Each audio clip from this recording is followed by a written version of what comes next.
અરવલ્લી જિલ્લાના લોકવિજ્ઞાન કેન્દ્ર ખાતે ગુરુ અને શનિની મહાયુતિ નિહાળવા માટેનું આયોજન કરવામાં આવ્યું હતું।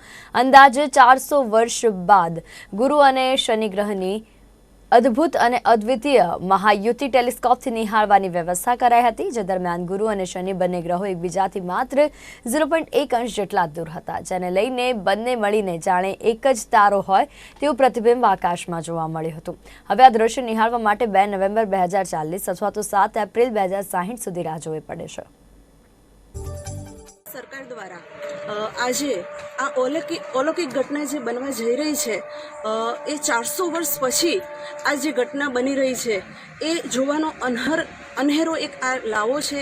એ દરેક જિલ્લા સેન્ટર પરથી સારા એવા ટેલિસ્કોપ દ્વારા આમ જનતાને જોઈ શકે એના માટેની આ એક સુવિધા કરવામાં આવી છે।